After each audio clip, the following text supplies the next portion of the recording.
Assalamualaikum warahmatullahi taala wabarakatuh dan salam sejahtera saya ucapkan kepada Puan Lucy Gawis selaku pensyarah kursus EDUP 2072 Falsafah dan Perkembangan Pendidikan di Malaysia. Pada hari ini kami daripada Sejarah Kumpulan 1 akan membentangkan tugasan berkumpulan dan saya sendiri Halimah binti Muhammad Hassan bersama dengan dua orang lagi rakan saya iaitu Abdul Khalid bin Amir Hassan dan Abdul Saleh bin Ampas akan membentangkan hasil daripada penyelidikan kami. Dan untuk pembentangan ini, tugasan ini, terdapat penyataan yang telah diberikan.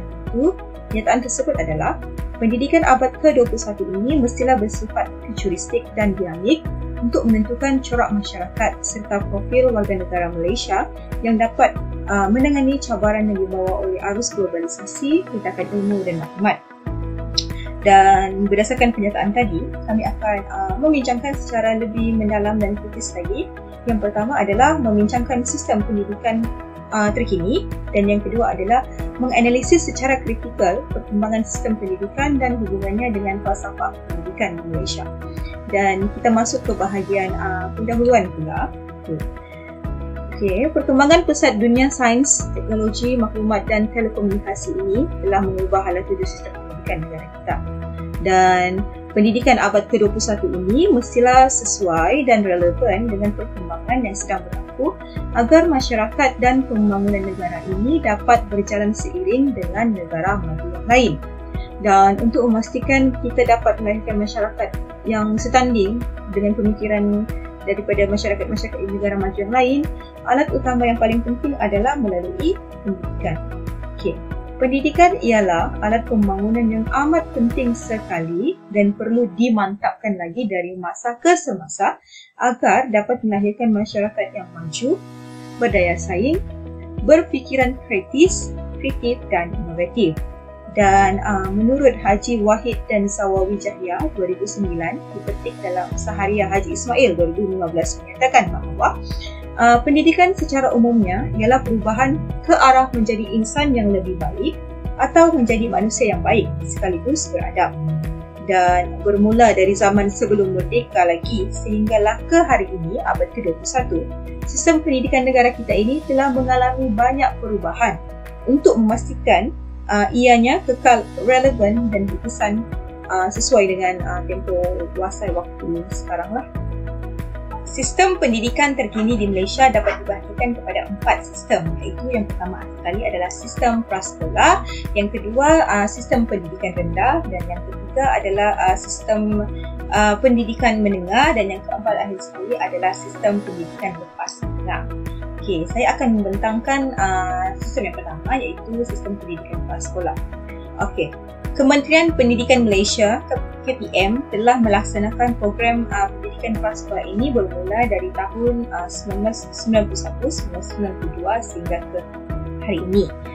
Dan program pendidikan prasekolah ini adalah melibatkan semua murid yang berumur daripada 4 tahun hingga ke 6 tahun lah. Dan semua kanak-kanak wajib menikmati peluang yang sama dalam pendidikan prasekolah tanpa mengira latar belakang keluarga, kawasan tempat tinggal, agama atau kumpulan etnik. Dan kanak-kanak ini akan diajar di sebuah institusi sekolah dan diajar oleh guru-guru prasekolah.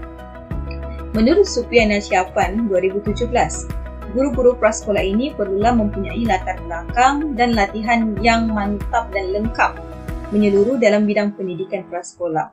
Ini untuk memastikan dapat melahirkan kanak-kanak yang sesuai dan memenuhi matlamat falsafah pendidikan kebangsaan.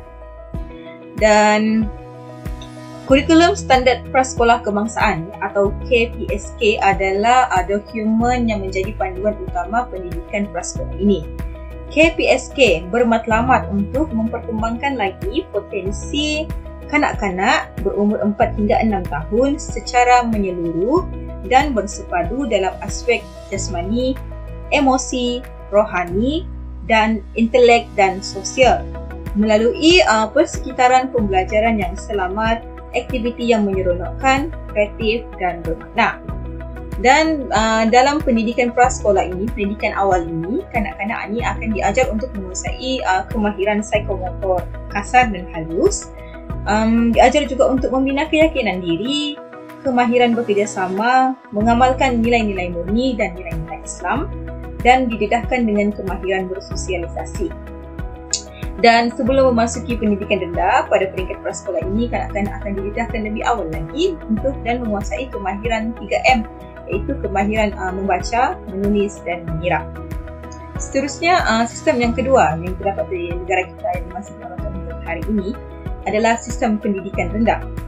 Okey, pendidikan rendah adalah kursus pengajian yang akan ditempuhi oleh kanak-kanak selama 6 tahun, bermula daripada tahun 1 hinggalah ke tahun 6. Dan semua kanak-kanak warga negara atau bukan warga negara yang genap berumur 6 tahun pada tahun semasa persekolahan adalah layak untuk memohon masuk ke tahun 1. Dan pendidikan rendah ini dibahagikan kepada 2 jenis sekolah, iaitu sekolah kebangsaan dan sekolah jenis kebangsaan. Sekolah jenis kebangsaan ini juga dibahagikan kepada 2, iaitu sekolah jenis kebangsaan Tamil dan sekolah jenis kebangsaan Cina. Bagi sekolah kebangsaan, bahasa pengantar ataupun bahasa utama yang dipertuturkan dan digunakan di dalam sekolah tersebut adalah bahasa Melayu. Tetapi bagi sekolah SJKT dan SJKC, bahasa yang digunakan adalah bahasa ibunda masing-masing lah, iaitu bahasa Mandarin dan bahasa Tamil. Dan KPM telah melaraskan pengisian kurikulum sekolah kebangsaan dan sekolah jenis kebangsaan ini untuk menggunakan isi kandungan kurikulum yang sama, tetapi hanya ditambah bagi iaitu bahasa Mandarin dan Tamil ditambah menjadi mata pelajaran yang wajib lah bagi kedua-dua jenis sekolah kebangsaan ini. Dan seterusnya kita masuk ke sistem pendidikan yang ketiga, iaitu sistem pendidikan menengah. Okey. Sekolah menengah ini terbahagi kepada 2, iaitu menengah rendah dan menengah atas. Dan bagi pelajar yang berumur 13 hingga ke 15 tahun, iaitu tingkatan 1 hingga tingkatan 3, mereka dikategorikan dalam menengah rendah.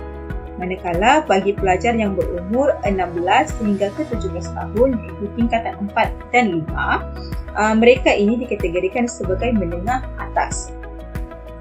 Pendidikan menengah ini dijalankan di sekolah menengah kebangsaan harian, sekolah berasrama penuh, sekolah jenis Malaysia, sekolah seni Malaysia, sekolah sukan Malaysia,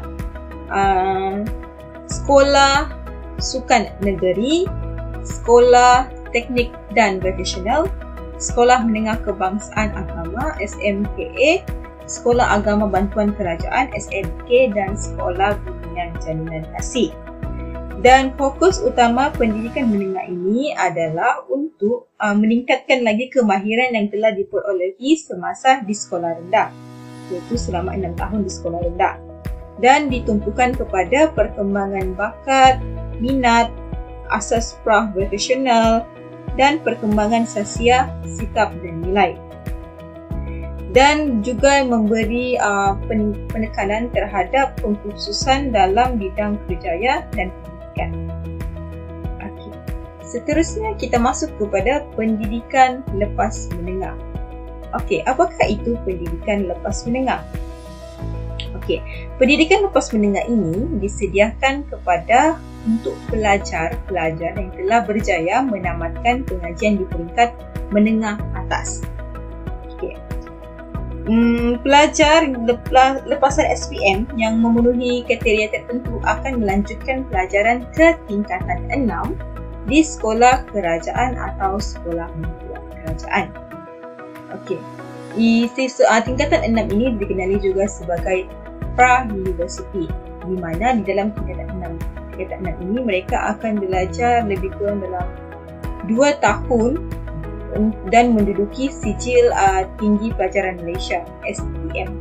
Kemudian mereka akan, apabila mereka lulus, dengan baik dalam sijil SPM ini, mereka boleh masuk ke peringkat pengajian tinggi dan mengambil sijil ijazah sarjana muda. Seterusnya, pendidikan lepas menengah ini terdiri juga dalam pengajian matrikulasi.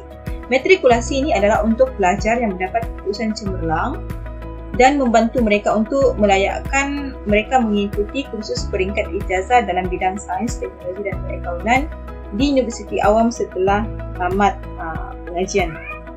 Dan matrikulasi ini adalah satu tempat ataupun sekolah yang khas untuk melahirkan pelajar-pelajar dalam bidang sains, teknologi dan perakaunan lah. Dan apabila mereka lulus juga dalam sistem peperiksaan dalam matrikulasi ini, mereka boleh melayakkan diri dengan mudah untuk masuk ke dalam institusi pengajian tinggi selepas ini. Okey, itu saja yang saya bentangkan bagi sistem pendidikan tertinggi di Malaysia. Seterusnya saya akan serahkan kepada rakan saya untuk membentangkan analisis perkembangan sistem pendidikan dan hubungannya dengan falsafah pendidikan di Malaysia. Sekian dan terima kasih. Assalamualaikum dan salam sejahtera saya ucapkan kepada Puan Lucy dan juga para pendengar sekalian. Saya Abdul Salim bin Ampas akan membentangkan polisi pembelajaran abad ke-21 ataupun dikenali sebagai PAK 21. Bagi menuju ke arah pendidikan bertaraf dunia, Malaysia perlu membawa perubahan yang memberi kesan kepada sistem pendidikan negara. Justru itu, Kementerian Pendidikan Malaysia telah melaksanakan pembelajaran abad ke-21 yang bermula pada tahun 2014. Di samping membawa perubahan baharu dalam dunia pendidikan, PAK 21 juga dikatakan sebagai pembelajaran yang berpusatkan kepada murid. Terdapat beberapa elemen yang diterapkan iaitu komunikasi, kolaboratif, pemikiran kritis, kreativiti, serta aplikasi nilai murni dan etika. Elemen yang pertama ialah komunikasi, di mana komunikasi merupakan proses pertukaran maklumat daripada seseorang individu kepada individu yang lain. Dalam konteks pendidikan, ia merujuk kepada perbualan di antara guru dan juga murid untuk berkongsi ilmu pengetahuan. Misalnya, untuk mewujudkan komunikasi dua hala, guru perlu untuk menjalankan aktiviti pembentangan di dalam kelas. Dalam hal ini, guru bukan sahaja bertindak sebagai facilitator tetapi juga perlu memastikan pembentangan yang dijalankan oleh pelajar berjalan dengan lancar di dalam kelas. Yang seterusnya ialah kolaboratif. Kolaboratif merujuk kepada sesuatu yang dilakukan secara bersama-sama. Kolaboratif dalam dunia pendidikan pula adalah kerjasama di antara guru dan murid ataupun murid dan murid secara aktif dan menyeluruh. Ianya melibatkan pertukaran idea, pendapat atau pengetahuan murid. Justru itu, guru perlu memahami gaya pembelajaran muridnya. Dan yang ketiga adalah dari elemen pemikiran kritis. Pemikiran kritis merujuk kepada keupayaan individu untuk membuat penilaian mengenai sesuatu perkara termasuk kebaikan dan juga kelemahannya. Dari sudut pendidikan, pemikiran kritis berlaku apabila murid-murid mula meneroka pemikiran mereka secara rasional dan membuat pertimbangan mengenai idea tersebut melalui penggunaan alasan yang wajar. Penggunaan sumber yang meluas mampu menghasilkan pemikiran kritis. Misalnya di dalam kelas PAK 21, guru perlu menggalakkan murid memberi pandangan terhadap sesuatu topik yang akan dibincangkan. Elemen yang keempat adalah creativity. Merujuk kepada sesuatu proses yang berlaku di mana Ia melibatkan penghasilan sesuatu yang baharu, berguna dan juga berkualiti. Misalnya dalam kelas PAK 21, guru boleh meminta muridnya untuk menghasilkan sesuatu produk yang unik dan berinovasi. Dalam hal ini, guru berperanan untuk membimbing dan menilai produk yang dihasilkan dengan memberi hujah-hujah yang kukuh serta positif bagi meningkatkan motivasi pelajar, khususnya dalam penghasilan sesuatu produk.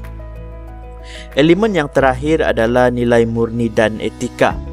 Nilai murni merujuk kepada tingkah laku yang baik, beradab dan menjaga tata susila, manakala etika pula merujuk kepada kepribadian dan perwatakan seseorang. Elemen ini sangat penting untuk diterapkan dalam diri murid-murid supaya ianya dapat membentuk jati diri yang tinggi. Misalnya dalam kelas PAK 21, guru boleh meminta murid untuk menyatakan nilai murni yang bersesuaian dengan topik pembelajaran pada hari tersebut. Selain mendidik murid-murid supaya bertingkah laku sopan, guru juga perlu memberi penghargaan kepada murid yang sentiasa mengamalkan nilai-nilai yang dipelajari semasa sesi pembelajaran dan juga pengajaran.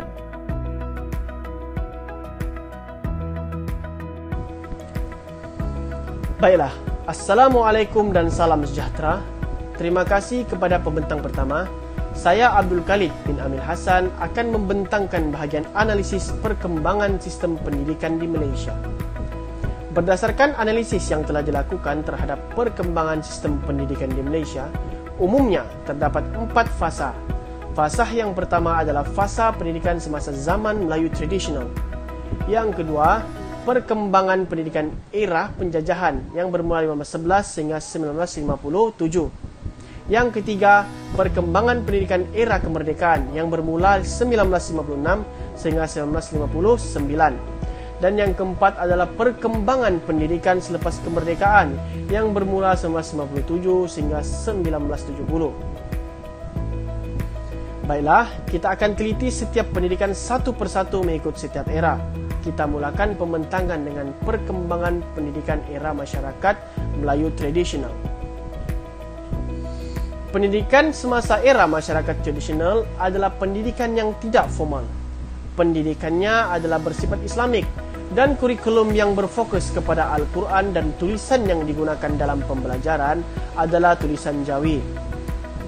Perkembangan pendidikan masyarakat Melayu tradisional mencapai kemuncaknya semasa pemerintahan Sultan Muhammad Shah dan Sultan Mansur Shah. Pada zaman pemerintahan kedua Sultan ini, pendidikan dilihat amat penting kerana mereka mula sedar bahawa pendidikan mampu membawa kebaikan kepada kedaulatan negara. Seterusnya adalah analisis perkembangan pendidikan era penjajahan yang bermula 1511 sehingga 1957. Semasa era penjajahan daripada tahun 1511 sehingga 1997, pendidikan tetap diwujudkan. Namun begitu, pengisian pendidikannya bertujuan untuk kepentingan barat semata-mata. Pengajarannya mengutamakan 3M, iaitu membaca, menulis dan mengira. Pada masa yang sama, barat juga menyekat pengetahuan tentang negara untuk tidak menggalakkan rakyat sedar bahawa penjajah tidak pernah mendatangkan kebaikan semasa menjajah. Pada masa yang sama, penerapan ideologi penjajah juga diterapkan dalam pendidikan supaya semangat kenegaraan dalam diri rakyat tidak wujud. Namun, pada akhir 1957, masyarakat Melayu mula sedar bahawa pentingnya membentuk negara bangsa sendiri sehingga menyebabkan bangkitnya semangat patriotisme. Seterusnya adalah perkembangan pendidikan era kemerdekaan yang bermula 1956 sehingga 1959. Pendidikan pada masa ini adalah berbentuk kemasyarakatan kerana selepas merdeka, perkara pertama yang ingin dibentuk adalah perpaduan kerana tanah Melayu pada ketika itu terdiri daripada masyarakat majmuk yang pelbagai. Pendidikan pada era ini telah memberikan satu identiti kewarganegaraan, kedudukan Raja-Raja Melayu, kedudukan agama Islam dan kedudukan bahasa Melayu sebagai bahasa pengantar dalam urusan rasmi maupun urusan tidak rasmi. Fasa yang terakhir adalah fasa perkembangan pendidikan selepas kemerdekaan. Pada era ini, perkembangan pendidikan dilihat begitu penting dalam membentuk modal insan. Sebagai contoh, Laporan Rahman Talib 1960 yang telah banyak memainkan peranan dalam perkembangan pendidikan era ini. Pendidikan ketika ini lebih luas dengan memberikan pendidikan rendah percuma kepada semua rakyat tanah Melayu. Tambahan pula, peperiksaan masuk sekolah menengah dimansuhkan. Dengan itu, semua peringkat umur dapat pendidikan menengah tanpa ada sekatan. Pada masa yang sama, pendidikan komprehensif atau pendidikan aneka jurusan mula diperkenalkan melalui rancangan Malaysia Pertama 1960 sehingga berikut adalah kronologi perkembangan pendidikan dari tahun 1990 sehingga abad ke-21. Kalau dilihat, ada 6 peringkat. Peringkat yang pertama adalah pendidikan untuk kemajuan. Kedua, pendidikan berterusan. Ketiga, penswastaan pendidikan. Keempat, pemurnian falsafah pendidikan negara ke arah falsafah pendidikan kebangsaan. Kelima, membina masyarakat global. Keenam, ke arah pendidikan bertaraf dunia. Baiklah, saya akan sambung pembentangan seterusnya, iaitu hubungan pendidikan dengan falsafah pendidikan di Malaysia. Falsafah pendidikan kebangsaan. Pendidikan di Malaysia adalah satu usaha berterusan ke arah memperkembangkan lagi potensi individu secara menyeluruh dan bersepadu untuk mewujudkan insan yang seimbang dan harmonis dari segi intelek, rohani, emosi dan jasmani berdasarkan kepercayaan dan kepatuhan kepada Tuhan. Usaha ini adalah bagi melahirkan rakyat Malaysia yang berilmu pengetahuan, berketerampilan, berakhlak mulia, bertanggungjawab dan berkeupayaan mencapai kesejahteraan diri serta memberi sumbangan terhadap keharmonian dan kemakmuran keluarga, masyarakat dan negara. Baiklah, berikut adalah pembentukan falsafah pendidikan kebangsaan. Falsafah pendidikan negara telah diubah menjadi falsafah pendidikan kebangsaan pada 1996. Perubahan FPN kepada FPK dibuat dengan pertimbangan teliti dengan merujuk rukun negara, dasar ekonomi baru, prinsip-prinsip pendidikan dan dasar pendidikan kebangsaan. Falsafah pendidikan kebangsaan mempunyai 6 matlamat. Matlamat yang pertama adalah percaya dan patuh kepada Tuhan. Matlamat yang kedua adalah berilmu pengetahuan. Matlamat yang ketiga adalah berakhlak mulia. Matlamat yang keempat bertanggungjawab kepada diri sendiri, masyarakat, agama dan negara. Matlamat yang kelima adalah memiliki sahsia yang seimbang dan sepadu. Dan matlamat yang terakhir adalah memupuk perpaduan di kalangan rakyat berbilang kaum. Selain matlamat, falsafah pendidikan kebangsaan juga mempunyai peranan. Antara peranannya adalah sebagai cahaya yang memberi panduan dan arah tuju kepada segala usaha mengembangkan diri dan memajukan pendidikan. Selain itu, menjadi dasar dan pertimbangan asas untuk menentukan matlamat pendidikan negara. Peranan yang ketiga adalah sebagai rujukan untuk membantu para pendidik memahami sistem pendidikan negara. Seterusnya, sebagai bimbingan untuk para pendidik semasa mereka melaksanakan tugas-tugas pendidikan. Yang keenam, sebagai dasar dan pertimbangan asas untuk menentukan kurikulum, bahan-bahan pelajaran dan strategi pengajaran dan pembelajaran. Seterusnya, sebagai pengawal ke atas aktiviti penyelewengan daripada dasar pendidikan dan menghilangkan salah faham, keraguan atau pertelingkahan dalam sebarang usaha melaksanakan tugas ataupun aktiviti pendidikan. Pembentangan seterusnya akan disambung oleh sahabat saya. Sekian, terima kasih. Seterusnya kita akan membincangkan apakah implikasi falsafah pendidikan kebangsaan. Implikasi ini dibahagikan kepada 3 aspek yang utama, iaitu kurikulum, pendidik atau guru, dan yang terakhir adalah institusi pendidikan. Antara implikasi falsafah pendidikan kebangsaan dalam aspek kurikulum ialah pengenalan kurikulum sekolah yang merangkumi beberapa aspek seperti perubahan sukatan subjek pelajaran yang berteraskan pada program bersepadu seperti kurikulum bersepadu sekolah rendah KBSR dan juga kurikulum bersepadu sekolah menengah KBSM. Selain itu, terdapat juga perubahan dari segi bahan-bahan pengajaran yang lebih menitik beratkan nilai-nilai murni yang diserapkan ke dalam semua subjek bagi mencapai matlamat serta melahirkan insan yang seimbang dan juga harmonis.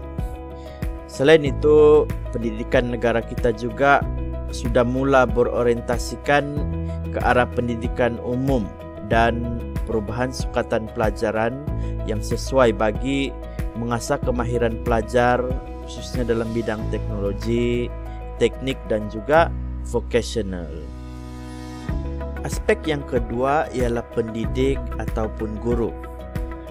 Antara implikasi falsafah pendidikan guru daripada aspek ini adalah menggalakkan guru untuk memahami sistem pendidikan. Selain daripada membimbing, guru juga melaksanakan fungsi pendidikan itu sendiri.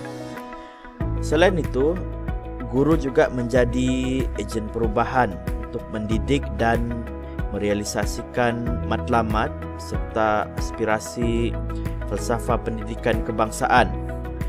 Tambahan pula, FPK mampu meningkatkan pengetahuan dan kemahiran terutamanya dalam bidang ICT bagi membolehkan pelajar mengikuti perubahan